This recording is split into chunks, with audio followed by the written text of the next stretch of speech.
2021선 정도에서 움직임이 나타나고 있고요.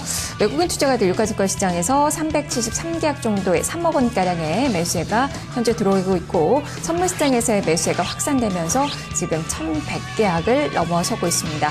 매수하는 그 종목군들 보니까 SK 하이닉스 그리고 현대차에 대해서도 지금 시세는 썩 좋은 편은 아닌데요. 하지만 지금 현대차에 대해서 매수세가 좀 들어오는 것으로 나타나고 있고요. 포스코도 지금 외국계 창구를 통한 매수세가 들어오고 있습니다. LG전자와 삼성전자에 대한 외국계 창구를 매수주 잡히면서 전체적으로 IT 쪽으로 많이 집중하는 그 모습이 펼쳐지고 있는데요. 변화 상황들 한번 짚어보죠. 허 의원님 살펴주시죠. 네, 일단 뭐 자동차는 좀 쉬는 것 같습니다. 오늘 보합 정도 다 나오고 있고요. 전자는 한 0.5% 정도 그대로 좀 유지가 되는 것 같습니다. 그리고 전자보다는 하이닉스랑 LG 디스플레이가 좀 더 강한 흐름인 것 같고요. 미래에셋증권이 뭐 어제 하한가 이후에 뭐 하루 만에 좀 반등이 크게 나오는데 한 4% 정도 올라 있습니다. 그리고 이제 화학주 섹터들 보면 어제 중국 GDP 잘 나왔잖아요. 7.5 정도 나왔는데 중국에 대해서는 아직까지는 아주 이제 판을 좀 크게 보시는 그 전문가분들은 아직은 좀 아니고 자본 지출이 지금 그 정부에서 의도한 것처럼 잘 안 나오고 있기 때문에 실제로 그 자금 수요가 줄고 있는 것이 캐펙스를 늘리려는 수요가 없기 때문에 자금 수요가 줄고 있다고 하는데요. 뭐 이런 부분 반영하면 아직은 좀 불확실하다 하는데 롯데케미칼이나 뭐 이노베이션 같은 경우는 워낙에 단계 주가가 많이 빠져 있었기 때문에 오늘 한 2%씩은 올라서 나오는 흐름인 것 같습니다. 그리고 효성 ITX가 이제 삼성 쪽 IoT 모멘텀 받으면서 오늘 강하게 한 8% 정도 흐름세 보여주고 있고요. 실적 발표 예정되어 있는 뭐 금호석유는 지금 한 429억 하면서 작년보다 43% 정도 급감할 것이라고 그러는데요. 지금 일단 95,500원 선 보합 정도 나와 있는데 뭐 저 종목은 또 뭐 지분 경쟁 뭐 이런 게 좀 이슈가 되고 있는 것 같고요. KTNG는 지금 한 작년보다 한 7% 정도 영업이 개선될 것으로 나오는데 오늘 0.4% 정도 상승입니다. 그리고 BGF랑 GS가 신세계 쪽에서 편의점 들어간다는 얘기 들고 나오게 되면서 오늘 발표할 거라고 그러는데요. 3거래일 연속으로 지금 급락세 탑니다. 두 그 편의점 회사가 다 약세권인 상황이고요. 그리고 대림산업은 지금 건설주 내에서는 유일하게 컨센서스가 좀 안 좋게 OP가 나와 있는데 오늘 한 2% 정도 추가로 하락하면서 83,000원선까지 내려가 있습니다. 네, 그리고 그룹주를 한번 살펴보죠. 7종 전문가님, 동부그룹주.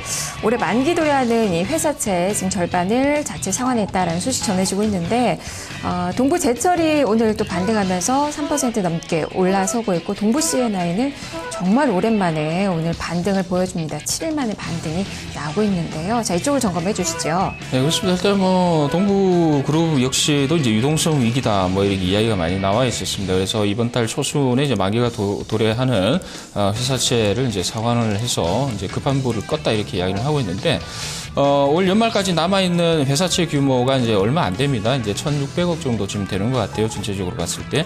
그렇게 보면은 이제 뭐 향후 이제 자체적으로 이러한 유동성 위기를 좀 어느 정도 진정시킬 수 있는 그러한 부분이 좀 있지 않을까 이렇게 보고 있습니다. 그래서 전체적인 그룹 리스크는 어느 정도 해소가 되고 있다. 이렇게 보시면 될 것 같고 일단은 뭐 종목별로 이제 실적 부분이라든가 여러 가지 부분을 다 체크를 하면서 저점 매수에 좀 들어가야 되는 부분이 있어야 될 것 같고요. 흐름 자체는 일단 뭐 기술적인 흐름은 저점 부위다 이렇게 보고 있습니다. 네, 그리고 테마 쪽에서 지금 치아 쪽을 좀 보도록 하겠습니다. 허 의원님, 지금 임플란트 보험 수혜에 대한 그런 기대감이 좀 나오는 것 같은데요. 그동안 좀 어려웠었던 이 오스테 임플란트 오늘 3% 넘게 오르고 있고 나이백이 10% 이상 급등, 지금 바텍도 2% 이상의 상승, 루트로닉이 지금 1.5%대 강세가 기록이 되고 있는데요. 연속성 기대를 해봐도 될까요? 네, 일단 이쪽 의료 정밀 기기 섹터는 사실 이제 이번 달에 그 디지털 컨텐츠 다음으로 가장 많이 올랐던 섹터더라고요. 연간으로도 상승률이 뭐 25% 상당히 좀 높게 나오고 있는데 어제도 사실은 CGN이라든지 그 바이오스페이스 뭐 이렇게 그러니까 그 저가에서 코스닥을 끌어올렸던 거의 0.8% 반등 나오고 끝났잖아요. 근데 이제 대부분 의료정밀 기기가 상당히 좀 장을 주도하는 그런 분위기를 보여줬었거든요. 그만큼 시장 관심이 높다는 것이겠고요. 다만 이제 시장 관심이 높다 보니까 신용 잔고도 좀 높아 있는 종목들이 있는데 이런 부분들을 조금 고려를 해야 될 것 같고요. 치과용 관련해서는 캡슐 내시경 관련해서는 저번에 무슨 종목이었죠? 저 종목이 급등했던 상황이, 인트로메딕이죠. 인트로메딕 이후에 또 한 번 이제 오늘 말씀해 주셨던 오스테 임플란트가 좀 바통을 이어받는 것 같은데요. 그 예전에 나왔던 뭐 2만 원대 초중반에서 나왔던 그 횡령 배임 약재 이후에는 상당히 좀 회사가 좀 좋게 방향이 나가고 있는 것 같고요. 단가 면에서 이제 훨씬 더 긍정적으로 좀 적용을 받을 수 있기 때문에 앞으로 실적에 대한 기대감들이 좀 선반영되고 있는 부분이 크다 이렇게 보여집니다. 네. 자, 그러면 오늘 장에서는 어떤 섹터를 공략을 해봐야 될까요? 최일정 전문가님 보고 계시는 종목이나 섹터 있으신가요? 네, 그렇습니다. 일단은 뭐 좀 그 시작하자마자 조금 이제 그 혼조세였는데 일단은 뭐 지금 교통 정리가 좀 되고 있는 것 같습니다. 일단 섹터적인 측면에서는 증권 섹터 쪽하고 그다음에 화학하고 이제 전기전자 이런 쪽이 지금 핵심적으로 지금 올라가는 쪽으로 봐야 될 것 같습니다. 그래서 증권 같은 경우는 이제 여러 가지 이슈가 있습니다만은 실적 부분도 그렇고 그다음에 종합지수가 지금 거의 뭐 2020포인트 지금 넘어섰지 않습니까? 그렇게 보면은 이제 거래량 증대, 뭐 거기다가 심리적인 개선, 그리고 이제 향후에 이제 거래량이 증대됐을 때 실적으로 이어지기 때문에 좀 상당히 좀 긍정적인 그 시각으로 좀 봐야 된다. 거기다가 현대그룹주 같은 경우는 이제 그 재무 개선을 지금 이행을 하고 있지 않습니까? 그렇게 본다 이러면 현대증권에 대한 부분에 대해서는 탄력적으로 좀 봐야 된다 이렇게 보고 있고 섹터적인 측면에서는 일단은 오늘 IoT 다시 말씀드리면은 사물 인터넷 쪽으로 상당히 조금 움직임이 좋은데 일단은 뭐 두 가지 종목이 좀 핵심적으로 올라가는 것 같습니다. 일단 엔텔스 쪽하고 코콤 쪽. 일단은 엔텔스 같은 경우는 이제 사물 인터넷을 서로 이제 사물끼리 인식을 할 수 있는 플랫폼을 갖다가 제공을 해준다는 측면에서 중장기 성장세가 담보가 돼 있다 이렇게 좀 이야기를 하고 있고요. 그다음에 이제 코콤 같은 경우는 이제 그 인터폰이라든가 이런 쪽에 글로벌 뭐 탑이다 이렇게 보셔도 될 것 같은데 이런 쪽도 역시 이제 홈 네트워크 쪽으로 봤을 때는 성장세가 있다라고 보시면 될 것 같습니다. 그래서 오늘은 이쪽의 섹터와 종목들로 좀 관심 있게 보시면 될 것 같습니다. 코콤이나 엔텔스를 말씀해 주셨는데 효성 ITX가 사실상 그동안에 좀 대장주 역할을 했잖아요. 오늘도 주가가 가장 많이 좀 오르고 있는데요. 이 종목은 좀 어떤가요? 효성 ITX 같은 경우는 뭐 사물 인터넷 관련해가지고 핵심적으로 그 부각이 됐던 종목인데 일단은 지금 그 섹터적인 측면, 그러니까 다시 말씀드리면은 테마적인 측면에서 이러한 대형주 성격의 종목이 올라가는 거는 확산 개념에서는 크게 안 맞다 이렇게 보시면 될 것 같습니다. 일단 이 코스닥 시장이라든가 섹터적인 측면이 최근 한 3, 4일 정도를 봤을 때는 급락하는 양상이 나오고 심리적으로 좀 안 좋단 말이에요. 상방적으로는 열려있는 구조보다는 좀 닫혀있는 구조가 맞습니다. 그렇게 되면은 효성 ITX 같은 경우가 이렇게 가볍게 올라갈 수 있는 구조는 아니다. 다시 말씀드리면은 중저가의 종목들이 향후의 성장성이라든가 이런 거를 믿고 어느 정도 올라갈 수 있는 여건은 되는데 이러한 큰 종목들 시가총액이 지금 2천억이 넘는데요. 이러한 종목이 올라가기에는 조금 제한된 하나의 섹터다 이렇게 보시면 될 것 같습니다. 네, 자 그러면 허주식 해설위원님 오늘 어떤 종목군들에 집중을 하고 계십니까? 네, 저도 현대그룹주 보게 되는데요.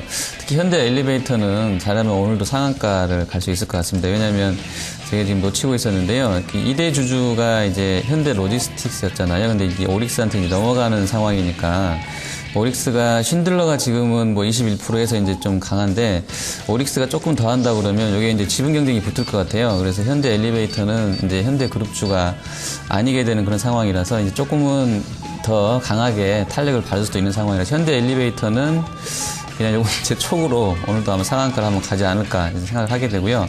현대증권이랑 현대상선은 좀 긍정적인데 상선은 워낙에 이제 그 밸류에이션이 그 애매하기 때문에 접근이 좀 힘들 부분이 있는데 그 이틀 3거래일 동안 너무 많이 올랐고요. 그래서 현대상선은 조금 주의는 필요한데 그런다 여기서 뭐 또 막 팔고 내려갈 정도의 이슈가 지금 사라진 것 같아요. 그래서 좀 보시면 좋겠고요. 여전히 이제 환율이 좀 움직임이 좀 오늘은 좀 밀린다고는 합니다만 수출 쪽으로는 조금 더 가 있는 것 같고 심리가 일단 워낙에 내수가 좋았던 상황이라서 상대적으로 탄력은 수출 쪽에서 나오지 않겠나 이렇게 판단이 됩니다. 네, 현대 엘리베이터 지금 8%까지 호가를 좀 높였네요. 오늘 눈여겨서 좀 봐야 될 것 같습니다. 자, 오늘 포인트 다시 한번 정리를 해보도록 하겠습니다. 자, 실정 전문가님, 양봉 출회 시 서머랠리가 시작된다라고 이야기를 좀 해주셨는데 시각 그대로 유지를 하십니까? 네, 좋습니다. 뭐 시각 계속 유지를 하겠고요. 정확하게 말씀드리면 오늘 터치를 해야 되는 지수대가 있습니다. 2027포인트를 한번 터치를 하게 되면 상당히 강세입니다. 그래서 조심스럽게 썸머랠리를 갖다 기대해 보겠습니다. 네, 오늘의 양봉 좀 더 기대를 해보도록 하겠습니다. 자, 허주식 해설위원님은 개장 전에 2분기 실적 발표 주에 대한 그 이야기를 해주셨는데요. 시각 말씀해 주시죠. 네, 일단 KTNG랑 이제 뭐 금호석유 이제 실적 나오게 되는데요. 금호석유는 이제 석유화학 전체적으로 특히 이쪽은 이제 타이어랑 좀 연결돼 있잖아요. 자동차 타이어랑 연결되기 때문에 금호석유가 하는 거 보면 조금 이제 어떻게 될지가 좀 타이어랑 자동차까지 좀 알 수 있을 것 같아서 좀 보시면 좋겠고요. KT 엔진은 뭐 일단은 담배 가격 인상이 좀 더 이제 호재성 재료인 것 같은데 이런 부분들이 좀 긍정적으로 작용할 수도 있을 것 같아요. 그리고 아까 말씀드렸지만 수출주가 상대적으로는 지금 한 이틀 연속으로 좀 좋았던 상황이라서 이쪽을 좀 보시면 좋을 것 같고요. 코스닥은 좀 놀라운 것이 그 신용이 꺾이지가 않네요. 지금 최근 한 10거래일 정도는 다시 신용이 또 한 2천억 정도 늘게 되면서 강하게 지금 올려붙이는데 신용 높은 종목들은 너무 두렵게만 접근할 것이 아니고요. 신용이 계속 받쳐주고 있기 때문에 좀 단기적으로 접근한다고 그러면 뭐 긍정적으로도 나쁘지 않은 상황인 것 같습니다. 네. 자, 지금 현재 이 IT 쪽에 조금 더 힘을 내는 모습이 나오고 있습니다. SK 하이닉스는 지금 2% 넘었고요. 지금 LG전자도 2% 육박하는 상승, LG 디스플레이가 2% 넘는 상승세가 나타나고 있습니다. 지수는 2022선을 달리고 있는 장 초반의 흐름입니다. 자, 오늘 장 출발동에 살펴봤습니다. 탑팀 중계석이었습니다. 두 분 말씀 잘 들었습니다. 네, 감사합니다.